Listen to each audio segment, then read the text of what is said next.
कुंभ राशि वाले बंधुओं, स्वागत है आप सभी का मंथन भिंड यूट्यूब चैनल में। तो कुंभ राशि वालों, जरा ध्यान से समझना, इस पूरे अप्रैल के महीने पानी में मिलाकर पीना है आपको। यह एक छोटी सी मगर बेहद दिव्य, बेहद पॉजिटिव चीज। बंधुओं, यह जो अप्रैल का महीना है, यह आपके जीवन में बेहद ही क्रांतिकारी महीना रहने वाला है। बहुत सारे लोग इस अप्रैल के महीने में आपकी राशि के जातक पूरी तरीके से बर्बाद होने वाले हैं, और कुछ लोग इस अप्रैल के महीने में एक इतिहास लिखने वाले हैं। अब जो बर्बाद होने वाले हैं वे वो लोग होंगे जो कुतर्की हैं, जो धर्म में आस्था नहीं रखते हैं, हर एक कार्य में अपनी मनमानी करना चाहते हैं और अपने आप को ही सब कुछ समझते हैं, ईश्वर में भी कोई आस्था और विश्वास नहीं रखते। वे इस अप्रैल के महीने में बर्बाद होने वाले हैं, क्योंकि उनकी कुंडली में पिशाच योग बन चुका है। और यह पिशाच योग ऐसे ही लोगों के लिए प्रकृति के द्वारा बनाया जाता है, या कोई भी अनिष्ट ग्रह योग प्रकृति के द्वारा इसीलिए शायद बनाया जाता है ताकि प्रकृति दुर्बुद्धियों की बुद्धि ठीक कर सके, या तो उन्हें सन्मार्ग पर ला सके या फिर उनका बेड़ा गर्क कर सके।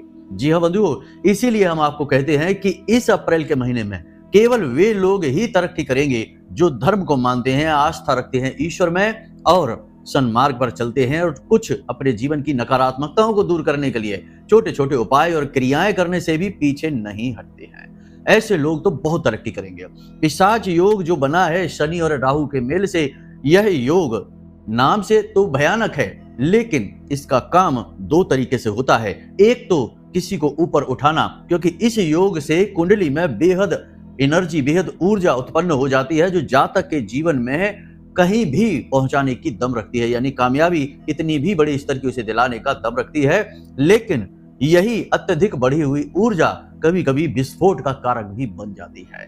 इसलिए आपको बड़ी बुद्धिमानी के साथ चलना है। हम हर दिन प्रतिदिन कार्यक्रम लाते रहते हैं और आपको प्रतिदिन का मार्गदर्शन देते रहते हैं, और इसी क्रम में आज हम आपको बता रहे हैं एक ऐसी चीज के विषय में जिसे आपको इस पूरे अप्रैल के महीने पानी में मिलाकर पीना है, दिन में केवल एक बार, और उतने से ही आप खुद उसी दिन, जिस दिन आप मिलाकर इसे पानी में पिएंगे, उसी दिन से आप अपने जीवन में फर्क महसूस करेंगे। स्पष्ट अंतर आपको समझ में आ जाएगा कि यह चीज कितनी प्रभावशाली है और आपके जीवन में किस हद तक यह बदलाव लेकर आ रही है। जी हाँ बंधुओं, हम कोई भी बातें इधर उधर की नहीं करते हैं, केवल मुख्य विषय की बात करेंगे, और आपको न केवल इस एक चीज के विषय में बताएंगे, बल्कि आने वाले 5 से 7 दिनों में आपके जीवन में घटने वाली 3 बेहद ही अशुभ नकारात्मक घटनाओं के विषय में भी पहले से ही वार्निंग देंगे, चेतावनी देंगे। साथ ही साथ मिलने वाले एक बेहद खास विशेष मौके को भी आपको बताएंगे, जो आपकी कुंडली, आपकी राशि पर आधारित है।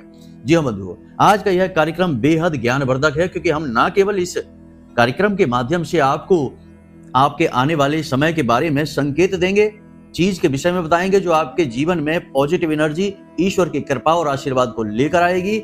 इन सब से कहीं बढ़कर हम आपको एक ऐसी विशेष चीज बताएंगे कि आप अपनी कुंडली में, आपका गुरु कहीं भी मौजूद हो, किसी भी भाव में मौजूद हो, आप अपनी जन्म कुंडली देखना, जन्म पत्री देखना, उसमें आपका जो गुरु है वह किसी भी भाव में मौजूद हो, वह आपको शुभ फल देना शुरू कर देगा और बेहद पॉजिटिव हो जाएगा। वैसे तो गुरु कभी नकारात्मक फल देते नहीं हैं, गुरु बेहद ही पॉजिटिव हैं, लेकिन कभी कभी इनकी पॉजिटिव एनर्जी भी अवरुद्ध हो जाती है पापी ग्रहों की वजह से, या पाप भाव में, नकारात्मक भाव में बैठ जाने की वजह से। तो आज हम आपको एक ऐसी शक्ति क्रिया बताएंगे जिसे आपको प्रयोग करना है, और उसके प्रयोग करते ही आप महसूस करेंगे कि आपके मन में एक अजीब सी शांति का एहसास हो रहा है, आपके परिवार में सभी लोगों के बीच बेहतर तालमेल बन रहा है, और आपका दाम्पत्य जीवन और प्रेमी जीवन बेहद सुंदर होता चला जा रहा है। जी हाँ बंधुओं, यह सब गुरु की देन है।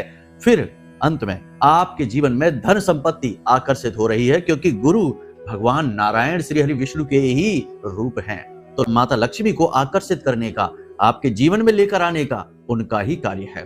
तो आप समझिए कि यह जो क्रिया है जो हम आपको बताने वाले हैं, आपकी कुंडली के अनुसार आप अपने गुरु को देखना, और फिर हम आपको बताएंगे कि उस भाव में मौजूद गुरु के अनुसार आपको क्या करना है, कौन सी क्रिया करनी है, जिसका साफ स्पष्ट अंतर आप अपने जीवन में महसूस करेंगे। मतलब कि बहुत कम समय में हम आपको बहुत अधिक ज्ञान देने जा रहे हैं, गागर में सागर भरने जैसा है। देखिए, वीडियो बनाने में समय की सीमा होती है। वैसे यदि आप हमारे आमने सामने बैठते, जैसे कि बहुत सारे लोग बैठते हैं अपने मन के सवाल और उनके जवाब पाने के लिए, शंकाएं दूर करने के लिए, तो ये सभा घंटों चलती है और उसमें उनके मन के सारे सवालों के जवाब एक एक करके विस्तार से दिए जाते हैं। लेकिन वीडियो में समय की सीमा रहती है, तो चीजें जल्दी जल्दी बतानी पड़ती हैं, कम समय में बतानी पड़ती हैं और थोड़ा सा शॉर्टकट भी लेना पड़ता है। तो हो सकता है कि आपको चीजें समझ में ना आए, इसलिए आप पेन पेपर लेके बैठना, और यदि तब भी समझ ना आए तो कोई बात नहीं, कार्यक्रम दोबारा देख लेना।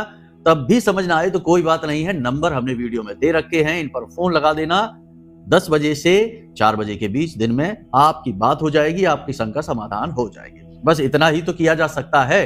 जितना हमारा प्रयास है, हम लगे हुए हैं आपके जीवन में कहीं से भी खुशियां आए, कहीं से भी प्रकाश, दिव्य ऊर्जा आए, भगवान का आशीर्वाद आए। अब आपको भी हमारा साथ देना होगा। एक हाथ से ताली कभी नहीं बजती। आप भी यदि थोड़ा सा जोर प्रयास उधर से करेंगे तो फिर जिंदगी आपकी बदलेगी, जैसे सैकड़ों हजारों लोगों की जिंदगी बदली है।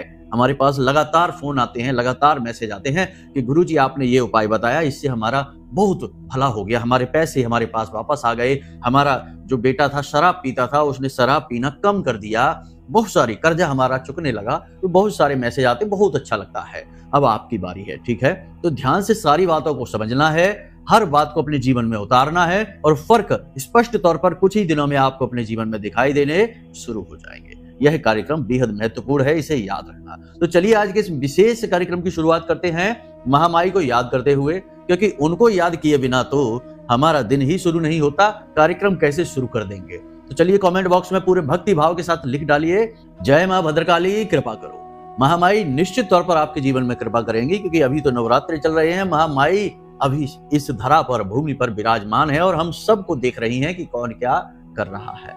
तो चलिए बंधुओं, जल्दी से लिख डालिए, साथ ही लिख डालिए कि मैं भी माई के परिवार का हिस्सा हूं। यह अवसर है कि आप महामाई के धाम से जुड़ जाइए, महामाई के परिवार के हिस्से बन जाइए। मन से बनिए, फिर कभी तन से बनने का भी मौका अवश्य मिलेगा, महामाई चाहेंगी तो चलिए बंधुओं, अपने कार्यक्रम को शुरू करते हैं। अब ध्यान से सुनिए। प्यारे मित्रों, हमारे अत्यंत प्रिय और परम पूज्य अमिताचार्य जी के पास माँ बगलामुखी और माँ भद्रकाली की साधनाओं का वर्षों का अनुभव है और माता रानी की इनके ऊपर पूर्ण कृपा और सिद्धि है।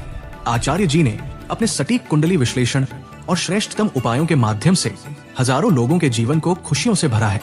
आचार्य जी का कुंडली विश्लेषण और उपाय करवाने का तरीका इतना अद्भुत है कि जीवन के हर एक दुख और कष्ट का कारण जड़ से ही समाप्त हो जाता है। फिर समस्या चाहे जैसी भी हो, कर्जा बहुत बढ़ गया हो, व्यापार चल नहीं रहा हो, बीमारियों में आप बर्बाद हो चुके हो, रिश्तों में प्रेम समाप्त हो चुका हो, या फिर नौकरी ही ना मिल रही हो, विवाह में देरी होती हो, कैसी भी समस्या हो, इन समस्याओं का कारण क्या है, कौन सी महादशा परेशान कर रही है, कौन सा दोष लगा हुआ है, सब कुछ आचार्य जी इतना सटीक बताते हैं कि वर्षों वर्ष के दुख कुछ ही दिनों में समाप्त हो जाते हैं। अगर आपके जीवन में भी कोई ऐसी संकट की घड़ी है तो यही सही समय है जब आप पूज्य आचार्य जी के हाथों से अपनी कुंडली का विश्लेषण करवाएं और वर्षों से चल रहे दुखों और संकटों के इस चक्र से बाहर निकल जाएं। प्यारे मित्रों, अभी वीडियो में दिए गए नंबरों पर फोन करिए और अपनी कुंडली का श्रेष्ठतम आकलन करवा डालिए। जिंदगी बदलने का ये सबसे बड़ा मौका हाथ से मत जाने दीजिएगा। जय माई की, महामाई आपका कल्याण करे। सबसे पहले बात करते हैं 3 अनिष्ट घटनाओं के बारे में, क्योंकि यही पहले किया जाता है। पहले खराब बातें, बुरी चीजें पहले उठाई जाती हैं, बाद में अच्छी चीजों की ओर जाते हैं। तो पहले आपको बताते हैं 3 अनिष्ट घटनाओं के बारे में, फिर आपको बताएंगे एक विशेष अवसर जो आपका इंतजार कर रहा है, आने वाले 3 से 4 दिनों में आपको मिलने वाला है। जी हाँ बंधुओं, याद रखना कि कभी बुराई अकेली नहीं होती, ना ही अच्छाई कभी अकेली चलती है। ये दोनों समानार्थी हैं, एक दूसरे के साथ चलते हैं, एक ही पथ के 2 राही हैं। बस हमारी मुलाकात किससे पहले होती है, यह भाग्य तय करता है या विधि तय करती है। इसीलिए कहा जाता है हानि लाभ जीवन मरण, यश अपयश विधि हाथ। ये विधि तय करती है, ईश्वर तय करते हैं। खैर, अब ध्यान से सुनिए। 3 से 5 दिनों में आपके जीवन में 3 घटनाएं घटित होंगी, इनसे आपको सावधान रहना है। पहली घटना तो ये होगी कि आपके साथ किसी प्रकार का हादसा हो सकता है, कोई दुर्घटना हो सकती है, वाहन से आपको किसी प्रकार के एक्सीडेंट वगैरह हो सकता है, गिर सकते हैं, चोट लग सकती है, या कोई बड़ी बीमारी आपके शरीर में उभर सकती है, निकल सकती है अचानक से। अब बड़ी बीमारी से मतलब कि डरने की जरूरत नहीं है, ऐसी बीमारी जो आपको हॉस्पिटल तक पहुंचा सकती है। इस बात का आप ध्यान रखना। अब ऐसा क्यों हम कह रहे हैं? ऐसा हम इसलिए कह रहे हैं कि देखिए, सूर्य देवता भी मीन राशि में बैठे हैं, राहु भी बैठे हैं और शनि भी बैठे हैं। अब सूर्य और शनि की शत्रुता है, लेकिन शनि और राहु की मित्रता है, और राहु सूर्य को ग्रहण लगा देते हैं, यानी कि आपकी आत्मा, आपका भाग्य सभी अभी नकारात्मक ग्रहों की चपेट में है। और जब भी जीवन में कोई नकारात्मक घटना होती है तो वह इसी रूप में प्रवेश करती है। झटका लगता है, राहु का यही कार्य है। अचानक से सब कुछ अच्छा चल रहा होगा, अचानक से आपके पास कोई एक फोन आएगा, कहीं से कोई एक खबर आएगी और आपका पूरा दिन खराब हो जाएगा, पूरा आपका जो मूड खराब हो जाएगा और आप कहीं के कहीं उलझ जाएंगे। जी हाँ, तो आपको क्या करना है? बहुत संभल कर वाहन चलाना है, बहुत संभल कर रहना है, और सबसे बड़ी बात, अपनी सेहत पर बहुत अधिक नजर रखनी है, बहुत अधिक नजर रखनी है। अपनी सेहत को समझना है कि क्या दिक्कत हो रही है। कहीं पेट में कोई बड़ी समस्या तो नहीं हो रही है, पेट में दर्द तो नहीं हो रहा है, लगातार बुखार तो नहीं रह रहा है, छाती में भारीपन, क्योंकि यही समस्याएं होंगी। पेट से जुड़े रोग, छाती में किसी प्रकार का इन्फेक्शन या फिर किसी प्रकार का गले में इन्फेक्शन, ये आपको हो सकता है। तो इसके बारे में आपको सतर्क रहना है, पहले ही दवाई ले लेनी है। बीमारी बढ़ जाए इससे बेहतर है पहले ही दवाई ले लें, ठीक है? इतना सावधानी आपको रखनी है। देखिए, जो सावधान होते हैं, सतर्क रहते हैं, उनके साथ हादसे कभी नहीं होते हैं। हादसे हमेशा लापरवाह लोगों के साथ होते हैं। इसीलिए तो आपने देखा होगा कि कभी आप बस से कहीं गए हो, ट्रेन से कहीं गए हो, तो रेलवे स्टेशनों पर लिखा रहता है या फिर बसों में लिखा रहता है, जेब कतरों से सावधान। तो आपको सावधान किया जाता है ये लाइनें लिखकर, ताकि आप सतर्क हो जाए, अपनी जेब को देखें, टटोलें कि कहीं हमारी जेब कट तो नहीं गई है। सावधान रहेंगे तो नहीं कटेगी, अगर आप लापरवाह हो जाएंगे तो कट जाएगी। वैसे ही ये जो अनिष्ट ग्रह योग बनते हैं, जो जीवन में अनिष्ट लेकर आते हैं, नकारात्मकता लेकर आते हैं, ये तभी लेकर आ पाते हैं जब आप लापरवाह होते हैं, ठीक है? तो ऐसा नहीं है कि ग्रह अगर कह रहा है कि गलत होगा, अनिष्ट होगा, तो निश्चित होकर ही रहेगा, नहीं। अगर आप सतर्क हो जाएंगे तो बच भी जाएंगे, ऐसा कुछ भी नहीं है। तो आपको डरने की जरूरत नहीं है, ठीक है? पहली चीज तो ये। दूसरी चीज ये कि आपका पैसा आपके हाथ से फिसल जाएगा, निकल जाएगा। अब ये कैसे होगा? 2-3 तरीके हैं इसके। पहला तो हमने आपको बताया बीमारी से, यानी बीमार हो गए, हॉस्पिटल चले गए, अचानक से बिल लंबा चौड़ा बन गया, तो लो भैया बहुत सारा नुकसान हो ही गया, ठीक है? तो ये चीज है। दूसरी चीज ये है कि कोई उधार मांग सकता है, कोई आपका अपना ही व्यक्ति आपसे मदद मांगेगा, मदद के चक्कर में आपको अपना पैसा देना पड़ जाएगा। अब यहां पर आपके पास में क्या ऑप्शन है? उसकी मदद करें या ना करें, अपना पैसा सुरक्षित करें कि उसकी मदद करें? तो देखो, यहां पर अपने स्व विवेक का प्रयोग करना। जो आपसे मदद मांगने आया है, उस व्यक्ति के चाल चलन को देखना, पहले कि उसके बर्ताव को देखना कि उसने आपके साथ कैसा किया था। पहले कभी ऐसा हुआ है कि उसने पैसे ले लिए और बाद में फिर आपको चक्कर कटाए, आपको पैसे दिए ही नहीं, और दिए भी तो बड़ी बुराई हो गई, उसके बाद बुरा भला हो गया। तो ऐसा आपको देखना है, ठीक है ना? अपने स्व विवेक का प्रयोग करना है। आप बुद्धिमान इंसान हैं, दुनियादारी अच्छी तरह से जानते हैं, समझते हैं, तो बस यही समझदारी का आपको प्रयोग करना है, परिचय देना है। यदि सब कुछ ठीक लगे तो आप उसकी मदद कर भी देना। हम नहीं कहते कि उस मदद ना करो, इंसानियत नाम की भी कोई चीज होती है। आखिर हम किसी की मदद करेंगे तो कल को कोई हमारी भी मदद करेगा। तो आपको बिल्कुल सख्त नहीं हो जाना है, परंतु सतर्क हो जाना है। फिर से वही बात आ गई कि नहीं, देखिए, सतर्क हो जाना है। पहली चीज तो ये। बीमारी का हमने आपको कहा तो हमने पहले ही कह दिया कि सतर्क रहना है। थोड़ा सा भी कोई तकलीफ दिखाई दे, दवाई ले लेना है, तो यहां से पैसा बच गया आपका। तीसरा तरीका क्या है? तीसरा तरीका यह है कि कहीं से आपको इन्वेस्ट करने का प्लान समझ में आएगा, कोई आपको बता सकता है, या आपके खुद के दिमाग में कुछ ऐसा आ सकता है कहीं से देखकर सुनकर कि यहाँ पर पैसा लगाते हैं, इसमें बहुत पैसा आ जाएगा, प्रॉफिट खूब है। कहीं कहीं तो कुछ लोग हमसे कहते हैं कि गुरुजी, हमारा तो ऐसा प्लान था कि जिसमें पैसे डबल होने वाले थे। तो हमें हंसी आ जाती है सुनकर कि भाई, पैसे डबल होने वाले थे? कभी ऐसा होता है क्या कि किसी ने कहीं 1 लाख रुपए लगाए किसी विशेष प्लान में और 2 लाख रुपए बनकर वापस मिल गए कुछ ही दिनों में, वो भी महीनों में नहीं, वर्षों में नहीं? क्या ऐसा होता है? नहीं, ये छलावा है, ये धोखा है। इस धोखे में नहीं पड़ना है। आपको कहीं भी पैसा इन्वेस्ट नहीं करना है, कम से कम 15 अप्रैल तक, ये याद रखना है। किसी भी व्यापार के नए काम की शुरुआत नहीं करनी है, किसी भी जगह पैसे इन्वेस्ट नहीं करना है, किसी को भी अपना पैसा नहीं देना है, ना ही रखने के लिए, ना ही उसकी मदद के लिए, और ना ही उधार, ठीक है? अपना पैसा अपनी मुट्ठी में दबा कर रखो, पैसा आपके काम आएगा। हाँ, अब इसमें एक चीज और है जो आप कर सकते हैं, ये आजमाया हुआ नुस्खा है, इससे आपका पैसा, हम नहीं कहते कि डबल होगा या ट्रिपल होगा, कितना भी होगा, बढ़ेगा जरूर, ये बात निश्चित है, ठीक है? तो इस क्रिया को करके देखिए, ये हमने स्वयं ने कई बार इस क्रिया को आजमाया है। अब हमें इतनी धन की जरूरत नहीं, लेकिन हमने ये आजमाया कि ये क्रिया काम करती भी है कि नहीं। तो ये क्रिया आप कर सकते हैं। तो क्या करें, आज जब आप इस कार्यक्रम को देख रहे हैं, समझ रहे हैं, आज ही आप मंदिर जाइए, प्रतिदिन जाइए आज से ही, ठीक है। और मंदिर में जाकर जो दान पात्र है वहां पर एक छोटी सी रकम 5 रुपए 10 रुपए डालना शुरू कर दीजिए, ठीक है। चलिए, ये नहीं करना आपको। कोई कहेगा कि यहाँ पर कुतर्की तो भरे पड़े हैं समाज में, कोई कहेगा कि हम मंदिर में क्यों दे दें, मंदिर में तो ये हो जाएगा वो हो जाएगा। तो आप एक काम करिए, मंदिर जाइए, प्रभु के हाथ जोड़िए, निवेदन करिए, प्रार्थना करिए, पूजा पाठ करिए। उसके बाद जब मंदिर से बाहर निकले तो बाहर जो भिखारी बैठे हो ना, उनमें से किसी भी भिखारी को जो अपाहिज हो, ठीक है, अपाहिज भिखारी हो या फिर बूढ़ा बहुत हो या कोई बूढ़ी महिला हो, ऐसे भिखारी को 10 रुपए 5 रुपए जितना आपका भाव है दे देना। प्रतिदिन का ये नियम बना लो। 10-5 रुपए कोई बहुत बड़ी रकम नहीं है। 15 तारीख तक की बात है, बस 15 तारीख को जब सूर्य देवता गोचर करेंगे तब तक की ये बात है। आप इस कार्य को करके देख लो।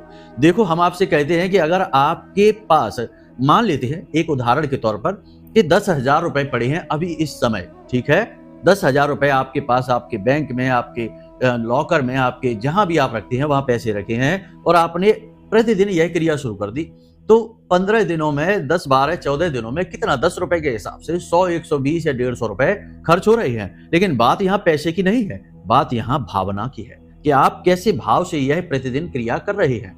तो जब आप इस क्रिया को करेंगे तो हम आपको गारंटी के साथ कहते हैं 15 तारीख तक पहुंचते पहुंचते आपके 10,000 रुपए जो है उनमें वृद्धि अवश्य होगी।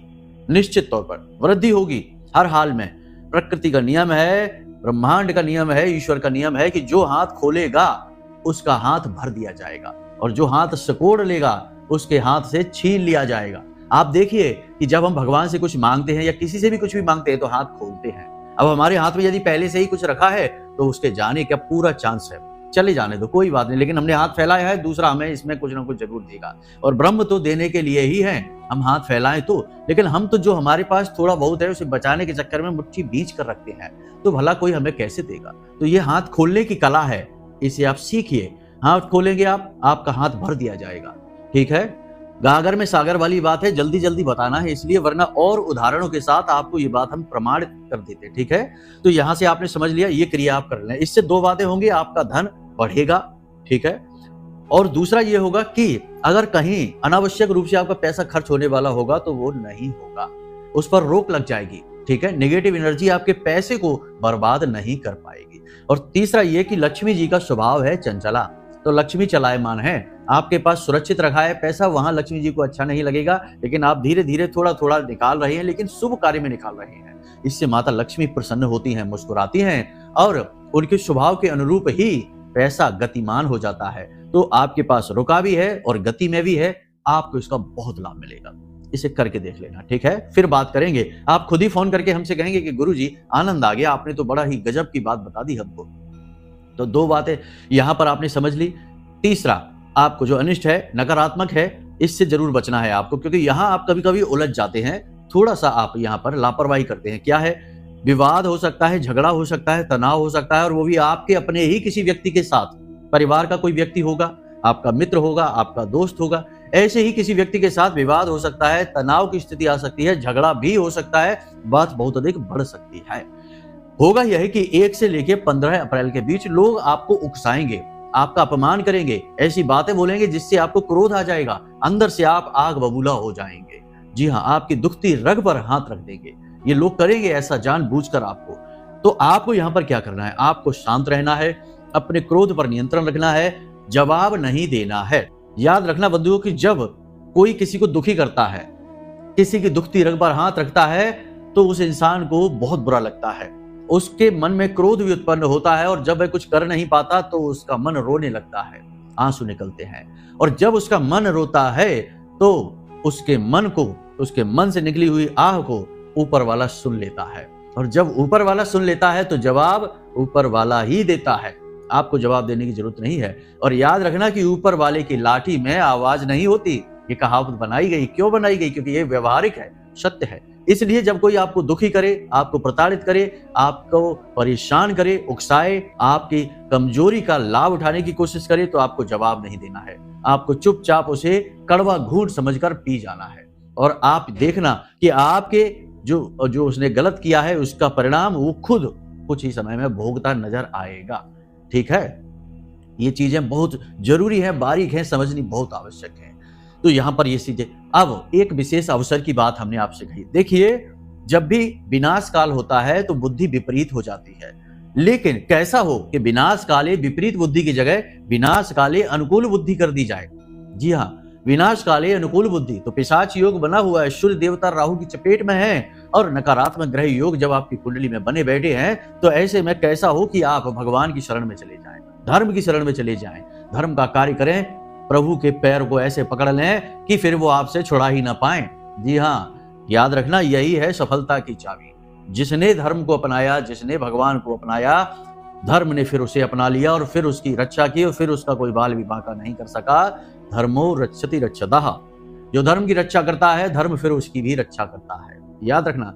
तो ऐसे में क्या करना है? ऐसे में आपको एक नियम बना लेना है, प्रतिदिन कुछ नहीं तो हनुमान चालीसा का पाठ नियमित तौर पर करना है। ठीक है, प्रतिदिन करना है, एक भी दिन चूकना नहीं है। आज जब आप इस कार्यक्रम को देख रहे हैं, आज से ही हनुमान जी को गुड़ और चने का भोग लगाइए, प्रतिदिन हनुमान चालीसा का पाठ करिए, कम से कम 15 तारीख तक।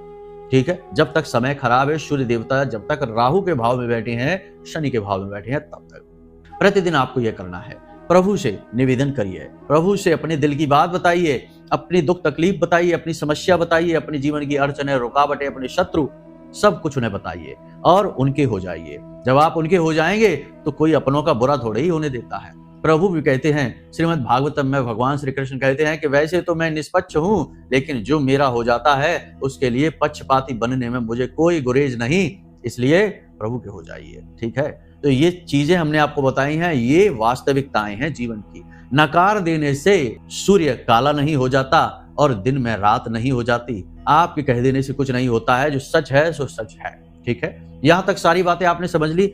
अब बात करते हैं आपकी कुंडली की। आप अपनी कुंडली को उठाइए, अपनी जन्म पत्री को उठाइए, आपके पास होगी ही, यदि नहीं है तो कोई बात नहीं है, मोबाइल में तमाम सॉफ्टवेयर होते हैं, उनसे निकलवा लीजिए, या कहीं बाहर जाकर कंप्यूटर वगैरह से निकलवा लाइए अपनी कुंडली, अपनी पत्री को। ठीक है, अगर आपको अपनी जन्म दिवस या कुछ भी पता नहीं है, डिटेल वगैरह नहीं पता है, तो कोई बात नहीं है, हमसे संपर्क करिए। हम आपके किसी रिश्ते के आधार पर, जैसे आपका बेटा है, आपका पोता है, आपका भतीजा है, इसके आधार पर आपकी कुंडली निकाल कर आपको दे देंगे। ठीक है, ये भी नियम है ज्योतिष में, ये भी है। ऐसा नहीं कि जिसको अपनी डेट नहीं पता, जिसको समय नहीं पता, उसका उद्धार ही नहीं होगा, उसका भी उद्धार होगा, परंतु लोगों को पता नहीं है, इसलिए लोग भटकते रहते हैं। तो हमने बता दिया आपको। ठीक है, तो अपनी पत्री उठाइए और अपनी पत्री में देखिए कि बृहस्पति यानी गुरु कहाँ बैठे हैं। ठीक है, किस भाव में बैठे हैं, कहाँ बैठे हैं। अब मानकर चलते हैं कि बृहस्पति लगन में ही बैठे हैं। ठीक है, तो अब आपकी कुंडली का जो लगन का भाव होता है, यानी पहला भाव होता है, प्रथम भाव होता है, उसे पूर्व दिशा कहा जाता है। वह पूर्व है। ठीक है, पूर्व दिशा है। तो जब आपका जन्म हुआ तो पूर्व दिशा में गुरु यानी देवगुरु बृहस्पति विराजमान थे, इससे यह पता चलता है। ठीक है, अब मानकर चलते हैं कि सप्तम भाव में गुरु बैठे हैं, तो फिर वो पश्चिम दिशा हुई। ठीक है, पूर्व दिशा के ठीक पीछे पश्चिम दिशा होती है। ठीक है, और बाईं ओर उत्तर और दाईं ओर दक्षिण। तो इसी प्रकार मानकर चलते हैं कि जो लगन का पहला भाव है, लगन है, वह पूर्व दिशा है, और सातवां भाव है वह पश्चिम है, और उसके दाहिनी तरफ जो दसम भाव बनता है वह दक्षिण है, और चतुर्थ भाव है वह उत्तर है। ठीक है, यहां से दिशा का ज्ञान हो गया आपको कि आपकी कुंडली में दिशाएं कैसे दिखती हैं, उन्हें नोट कर लो आप। ठीक है, लगन में पूर्व लिख लो, सप्तम भाव में पश्चिम लिख लो, दसम भाव में दक्षिण लिख लो, और चतुर्थ भाव में आप उत्तर लिख लो। ठीक है, ये आपने लिख लिया। अब आप अपनी कुंडली को देखो, अपनी कुंडली में गुरु कहाँ बैठे हैं। मानकर चलते हैं सप्तम भाव में बैठे हैं, तो जब आपका जन्म हुआ तो गुरु जी पश्चिम दिशा में बैठे थे। ठीक है, मान लेते हैं कि दसम भाव में बैठे हैं, तो फिर गुरु जी दक्षिण दिशा में बैठे थे। यहां से आपको दिशा का ज्ञान हो गया। अब यहां से आपको यह पता चल गया कि आपके जन्म के समय पर गुरु की क्या स्थिति थी। अब आपको अपने घर में भी वही स्थिति उत्पन्न करनी है। फिर देखिए चमत्कार कैसे होते हैं। ठीक है, तो अब आपको करना यह है कि उसी भाव में, उसी जगह पर गज केसरी योग निर्मित करना है, गुरु को बल मिलेगा। छोटी सी क्रिया है, ध्यान से समझिए। कांच का एक कटोरा लेना है, उस कटोरे में शुद्ध जल भरना है। ठीक है, एक पीले रंग का पुष्प उसमें डाल देना है। आपने बहुत बार ये देखा होगा, बहुत सारे जो अमीर लोग होते हैं, कामयाब लोग होते हैं, उनके घर में पानी के कटोरे में पात्र में, चाहे वह तांबे का हो या पीतल का हो, उस पात्र में जल भरा रहता है और उसमें तरह तरह के रंग बिरंगे पुष्प डले रहते हैं। तो कभी मन में ये विचार नहीं आया कि इसका क्या फायदा है, ये क्यों? लोग सोचते हैं कि ये शायद डेकोरेशन के लिए है, सजावट के लिए है, लेकिन इसका ज्योतिषीय महत्व भी बहुत अधिक है। जल का कांच का बहुत गहरा मेल है, साथ ही पुष्प जो डाले जाते हैं उनका भी अलग अलग ग्रहों से नाता होता है। चलिए छोड़िए, यहाँ पर हम आपको बताते हैं इस चीज के विषय में। तो कांच का एक कटोरा लेना है, प्याला लेना है, छोटा सा ही ले ले, उसमें शुद्ध जल भर ले, उसमें एक पीले रंग का पुष्प डालें और उसमें एक चांदी का सिक्का डाल दें। ठीक है, थोड़ी सी उसकी शुद्धता को और बढ़ाने के लिए और उसके प्रभाव को और बढ़ाने के लिए जल में थोड़ी सी हल्दी अवश्य डाल दें। यदि केसर है आपके पास तो केसर डाल दें या फिर हल्दी डाल दें। अब ध्यान से समझिए यहाँ पर कि कांच क्या है? कांच है चंद्रमा। ठीक है, जल क्या है? जल भी चंद्रमा है। कांच और जल चंद्रमा का सबसे मजबूत प्रतीक है, चंद्रमा का ही स्वरूप है। ठीक है, उसके बाद आपने उसमें पीले रंग का पुष्प डाला जो है गुरु।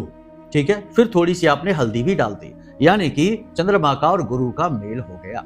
जब चंद्रमा और गुरु का मेल होता है तो बनता है गज केसरी योग। और इस स्थिति में जो आपका गुरु है वह अत्यंत बलवान हो जाता है। चंद्रमा है वह गुरु के सानिध्य में जाकर अत्यंत बलिष्ठ हो जाता है। अब जैसे ही आप इस क्रिया को करेंगे, यानी कि जिस भाव में गुरु है, समझ गए ना आप कि क्या करना है? उसी जगह पर अपने घर में इस प्याले को रख देना है, खुला ही रखना है क्योंकि इसमें पुष्प है, ढकना नहीं है इसे। ठीक है, तो आपने यह प्याला रख दिया है, बस कुछ नहीं करना है। प्रतिदिन इसके जल को आपको घर के बाहर सिंचित कर देना है, मुख्य दरवाजे पर, और फिर से परिवर्तित कर देना है। प्रतिदिन आपको यह क्रिया करनी है, इस कटोरे को रख देना है। जैसे ही आप इस क्रिया को करेंगे आप अद्भुत परिवर्तन महसूस करेंगे। मानसिक शांति, आपकी जो चिंताएं हैं, टेंशन है, परेशानियां वे दूर हो जाएंगी क्योंकि चंद्रमा सही हो जाएगा, धन लक्ष्मी का आगमन होगा, वातावरण पॉजिटिव होने लगेगा। ये सारी चीजों का मेल बहुत ही ताकतवर है और इससे आपकी कुंडली में गुरु की स्थिति मजबूत हो जाती है। ठीक है, कुंडली की बात आधारभूत होती है, इसे करना बेहद अनिवार्य है। इसी के साथ साथ आपको हम बता दें कि आप रात्रि के समय जब आप सोने जाएं उस समय एक पात्र ले लें, कोई भी ले लें, तांबे का ले लें, पीतल का ले लें, कांच का ले लें तो सर्वोत्तम रहेगा। कांच का कोई गिलास ले लें, कांच का कोई बर्तन ले लें, लेकिन स्टील का या लोहे का ना लें। ठीक है, क्योंकि यह शनि का प्रतीक होता है। तो आप कांच का ही पात्र ले लें, उसमें थोड़ा सा जल भर लें, तांबे का भी ले सकते, कोई समस्या नहीं। तो उसमें जल भर लें और उसमें तुलसी का एक पत्ता डालें, एक इलायची डाल दें और बिल्कुल जरा सी एक चुटकी सी हल्दी डाल दें, बिल्कुल जरा सी। ठीक है, हल्दी डाल दें और उसे ढककर अपने सिरहाने रखें और सुबह जब आप सोकर जागें तो इस पानी को किसी दूसरे पात्र में लेकर और पी जाइए। जो इलायची है उसे आप अपने मुंह में रखें, बाद में चबाकर उसे निगल जाइए। ठीक है, तुलसी के पत्ते को भी आप अपने मुख में रखें और उसे भी बाद में निगल जाइए। ठीक है, अब यहाँ पर आपने क्या किया है? यहाँ पर भी आपने वही किया है, यानी कि अपने चंद्रमा को मजबूत किया है, अपने शुक्र को मजबूत किया है और अपने गुरु को मजबूत कर दिया है। याद रखना कि जो भी व्यक्ति अपने गुरु को मजबूत कर देता है, गुरु कुंडली का आधार होता है। यदि किसी व्यक्ति का गुरु मजबूत है तो अन्य नकारात्मक ग्रह भी उसका कुछ बिगाड़ नहीं पाते हैं, उसकी कुंडली अनुकूल हो जाती है। इसीलिए जो भी उपाय दिए जाते हैं उनमें सबसे पहले उपाय कुंडली के दोषों को मिटाने के लिए गुरु का ही दिया जाता है, क्योंकि गुरु कुंडली का आधार है। यदि गुरु पूरी तरह से अनुकूल हो गया या दोष मुक्त हो गया तो जीवन में खुशियां आएंगी ही आएंगी, हर हालत में आएंगी।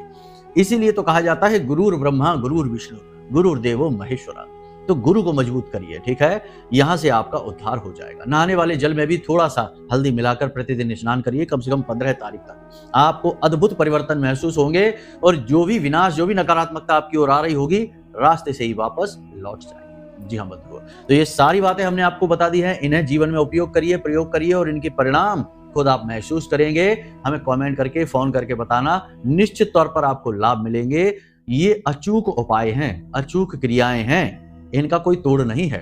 ठीक है, चलिए कार्यक्रम को यहीं विराम देते हैं। अब यदि मन में कोई प्रश्न उठे या कुंडली विश्लेषण कराना है तो कोई बात नहीं, नंबर हमने वीडियो में दे रखे हैं, फोन लगाइए। दिन के समय लगाना, 10 बजे से 4 बजे के बीच। कोई भी प्रश्न होगा जवाब मिलेगा। कुंडली की विश्लेषण करानी है तो हम स्वयं आपकी कुंडली का विश्लेषण करके आपको दे देंगे। तो चलिए बंधु, आज के इस कार्यक्रम को यहीं विराम देते हैं। हमेशा हंसते रहिए, मुस्कुराते रहिए, सकारात्मक रहिए। महामाई पर अपनी आस्था और विश्वास जरूर बनाकर रखना, क्योंकि आपका उद्धार वहीं से होना है। तो प्रेम से बोलिए जय माई की। महामाई आपका कल्याण करेंगी। धन्यवाद। हमारे प्रिय और परम पूज्य आचार्य जी ने अपनी साधनाओं के अनुभवों पर आधारित शक्तिशाली उपाय और क्रियाओं के माध्यम से हजारों लोगों के जीवन को पूरी तरह से बदला है। आचार्य जी के द्वारा बताया गया हर एक उपाय इतना सटीक और कारगर होता है कि जो भी इसे पूरे भाव के साथ कर लेता है उसे साक्षात महामाई की कृपा और आशीर्वाद प्राप्त हो जाती है। इसलिए निसंकोच इन उपायों को पूरे भाव के साथ करिए, आपका कल्याण होगा। जय माई की।